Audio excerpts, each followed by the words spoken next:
I am back. It's been a while, been a little busy, but today I'm gonna go back and recover some old ground because I don't know, maybe those videos being removed.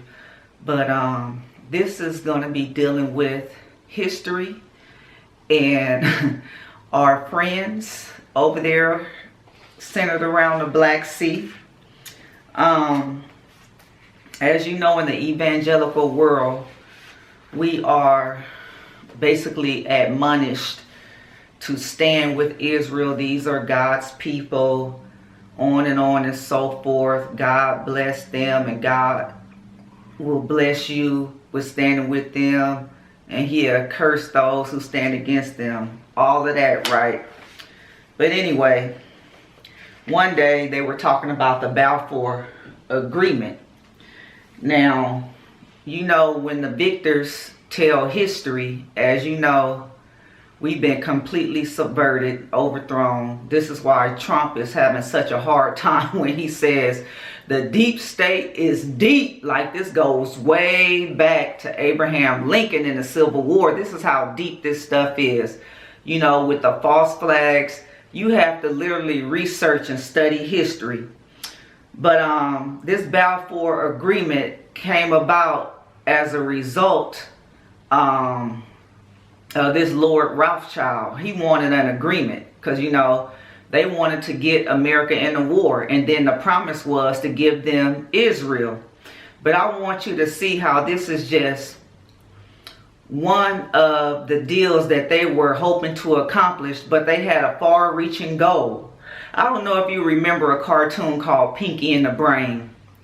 You remember Pinky would always ask Brain, "What are we going to do tomorrow, Brain?" And he would be like, "Conquer the world." Basically, world domination. And this is what these people are about. They want to control everything. The people, the finances, everything. This is the whole point of all these central banks that has nothing to do with the countries that they are in. You know, we print money out of thin air. They charge us interest on this money that they print out of thin air, and they get rich off this interest. But if we go back on the gold standard and get away from this fiat currency, you know, everything would be different. But if you talk about that like JFK, you'll get assassinated. When he put us back on the gold standard and the money was backed by gold, shortly after that he was assassinated. But back to the topic at hand, this Balfour Agreement. So you're going to have to bear with me because I'm going to have to read with you a little bit. But I want you to hear, by admission from our favorite friends, the words out of their mouths. These are quotes I'm going to be reading to you. As you know, let me say this other thing.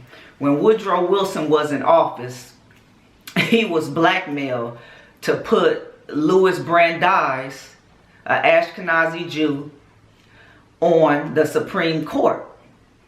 How did they blackmail him to do that? Woodrow Wilson had an affair when he was a professor with this other man's wife. So he had a visit by these people, and they threw it in his face, and they told him that this is what he was going to do, and this is who he was going to put on the Supreme Court. And that's exactly what he did. So you have a lot of these individuals within our government. Now, this is in 1917. So I'm just going to start with this quote. It says, "As a result of Germany's offer of peace, the Rothschilds' war machine goes into total overdrive in America, spreading anti-German propaganda throughout the American media, which leads to President Wilson, under the instructions of the Jewish American Supreme Court Justice Louis Brandeis, reneging on his promise to the electorate and taking America into the war on April 6. As per the Rothschilds' promise to the British to take America into the war, they decide they want something in writing. And this writing was the Balfour Agreement. Or should I say the Balfour Declaration. So this is how the Declaration begins. This is November 2nd, 1917. It says, I have much pleasure in conveying to you on behalf of His Majesty government the following declaration of sympathy with the Jewish Zionist aspirations, which has been submitted to me and approved by the cabinet. His Majesty government view with favor the establishment in Palestine of a national home for the Jewish people, and will use their best endeavors to facilitate the achievement of this object. It being clearly understood that nothing shall be done which may prejudice the civil and religious rights of existing non-Jewish communities in Palestine, or the rights and political status enjoyed by Jews in any other country. I should be grateful if you would bring this declaration to the knowledge of the Zionist Federation. Yours sincerely, Arthur James Balfour. Just like I was saying before, how do you just go and illegally confiscate a country and give it to somebody else?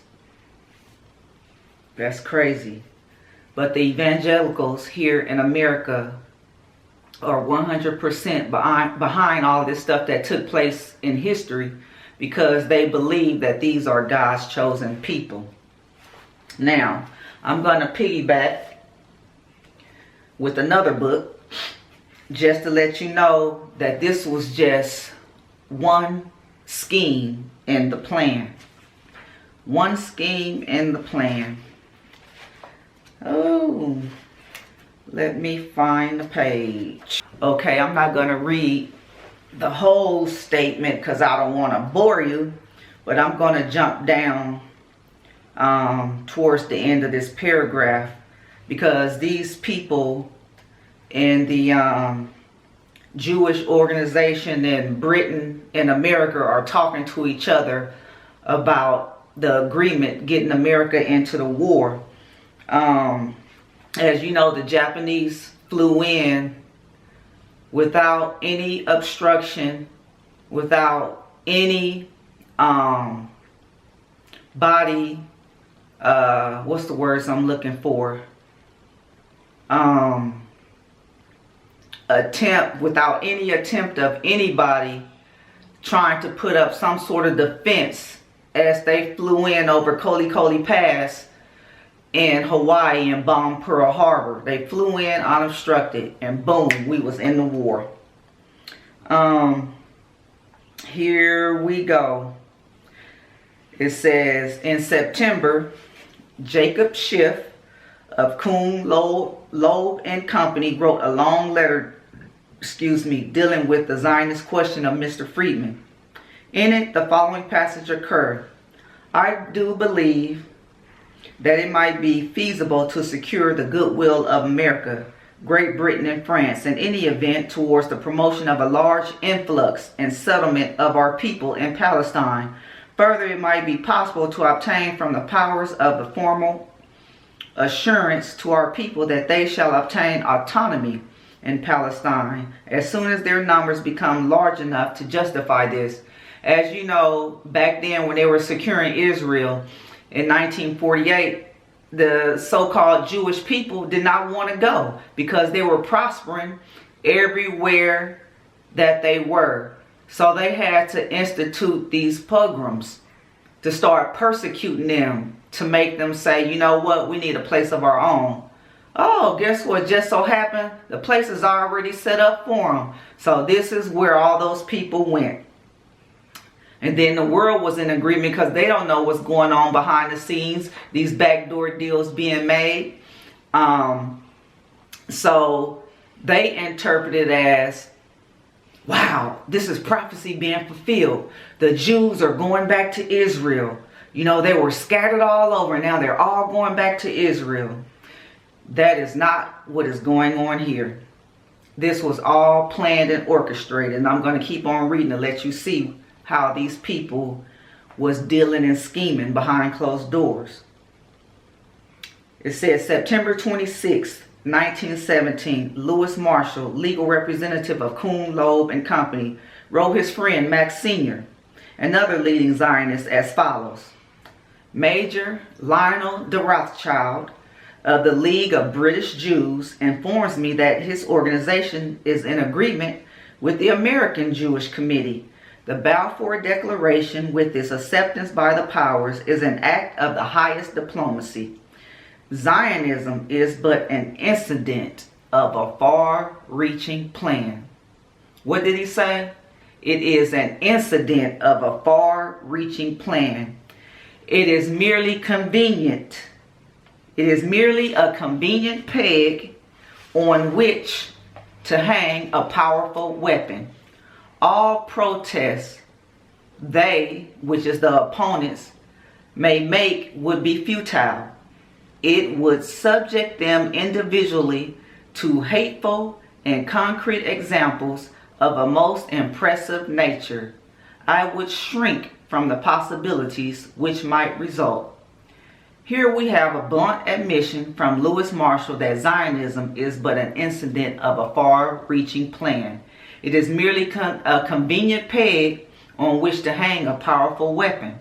The far-reaching plan referred to cannot be anything else but the long-range plan to which continual reference has already been made. It is a plan by which the international financiers intend to win ultimate, undisputed control of the wealth, the natural resources, and manpower of the entire world. Now, going back to Bible prophecy, we already see in Revelation this effort, this movement for this one world government, where they are going to set up this person, this Antichrist individual, to be over. The Lord has already told us this, and these people have been working towards that goal for the longest. It says a few more important historical events which bear out the above statement are as follows. So here's another statement that also validates what has just been said. It said on January 28, 1915, Mr. Asquith, Prime Minister of England, wrote in his diary, I just received from Herbert Samuel a memorandum headed The Future of Palestine. He thinks we might plant in this territory about 3 or 4 million European Jews. It read almost like a new edition of a tag creed brought up to date. I confess I am not attracted by this proposed addition to our responsibilities. Thus Asquith proved himself anti-Zionist. Prominent Zionists own most, if not all, of Britain's major war industries. For no good reason, in 1915 through 1916, Britain suddenly found herself short of chemicals needed in the manufacturing of explosives, guns, and munitions which had been promised our Russian allies failed to materialize. Shells for our guns were so scarce they had to be rationed. The Asquith government was accused of bungling the war effort, but let us examine the facts. So once they see that you're not going along with the agenda, that you are a so-called anti-Zionist, they will orchestrate things behind the scenes to make it seem like you are incompetent and you don't know what you are doing. You know, in the position that you are in, you are mismanaging the war and things that's going on, you know, under your command. But all these things was orchestrated. All these things that took place, how these people came up short with the things that they needed to fight this war was against Mr. Asquith.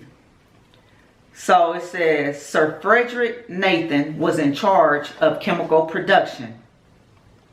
Messrs. Brunner and Mann were credited with doing all they could to correct the critical situation we had arisen. Using government funds, they constructed a large chemical factory at Silvertown. Sir Alfred Mann was appointed His Majesty's Commissioner of Works.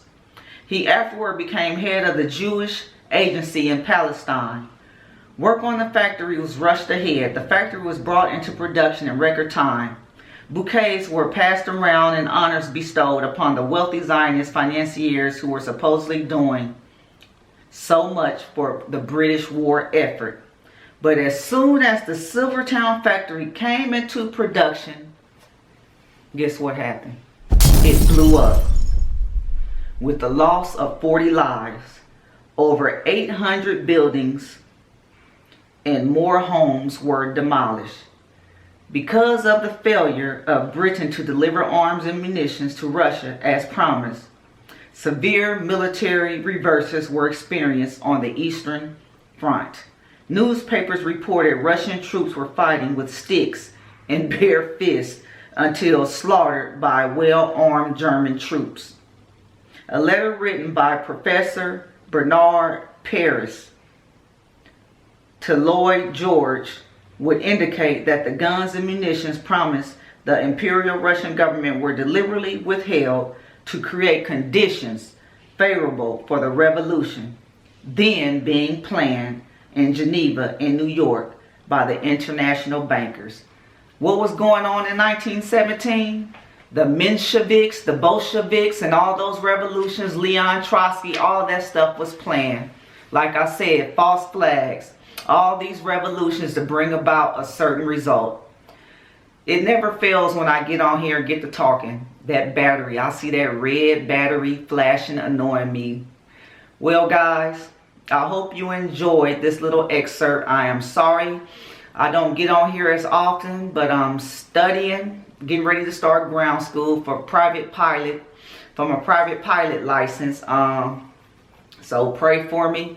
It's a lot of information and a lot that they require from you when you take that check ride. You have to know how to do a lot of things, and it's very expensive, but this is just one of my aspirations, one of my dreams, one of my goals. You know, my child is grown and now I can do things that I had aspired to do, and this is one of them. So I will try to at least upload something within 2 weeks at the latest. If I can't get on here every week, it's because I'm studying. I thank you for subscribing, and I encourage you to go out and get these books and read for yourself. This is Pawns in the Game. Also, if you want to read, another good book is called Facts Are Facts by Benjamin Friedman. And you'll see that a lot of these books complement one another. They're saying a lot of the same things, and a lot of things are validated from one book to the other. Okay, guys, that's it. I will see you on the next one. Wake up! Wake up! What? Wake up! Wake up!